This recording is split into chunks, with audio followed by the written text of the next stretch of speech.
You might have noticed at your grocery store that food prices are up. One item getting hit hard right now is wheat. On top of inflation, the war in Ukraine is fueling those rising costs, and that's because both Ukraine and Russia are major exporters of the grain. So Joseph Glauber is a senior research fellow at the International Food Policy Research Institute and former U.S. Department of Agriculture chief economist. He's here to explain just what is going on and why we are seeing, or how we will see, the impact. Thanks for joining us. And I guess that's my first question. What sort of impact will American consumers see when it comes to the price of wheat? We've seen most of the inflation I think that we're going to see right now. We're running about 10% over levels of last year, which is quite high, highest since the early 1980s. A lot of that's driven, some of that supply chain stuff from COVID, but we have seen record high commodities prices, including wheat. But as we look forward, I think most economists are seeing those inflation starting to abate a bit, but it's going to be a while before we get back to the 2 to 3% that we've seen most over the last 20 years or so. So here's the thing, the price of wheat goes up here in the U.S. and it's irritating and it's annoying.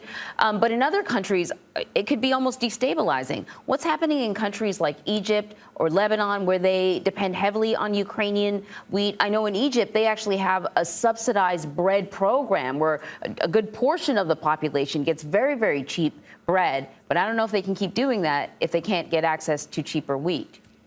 Well, you're right. These are countries that consume about twice as much wheat as we do per capita. It's just a lot of wheat. 35% of the calories in Egypt come from wheat. And they import a lot of that wheat. 70% of the wheat they tend to import. A lot of that comes from the Black Sea. And that's a fairly recent development over the last 20 years, where Ukraine and Russia have become much, much larger players in the world wheat market. And right now, those countries are facing high prices, like countries everywhere. Price of wheat goes up worldwide. But in those countries that are so heavily dependent on wheat, they're looking for new suppliers. So then I guess the question is, what can be done? Is there anything that can be done at the federal level? Is there any way to ease the pain?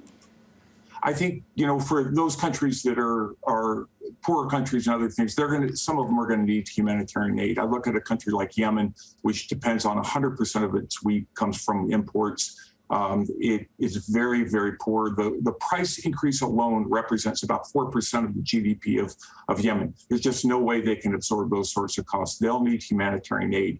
I think the biggest thing countries can do is not do anything stupid. And what I mean by that is to put on export restrictions and other things that can further exacerbate price hikes in the world.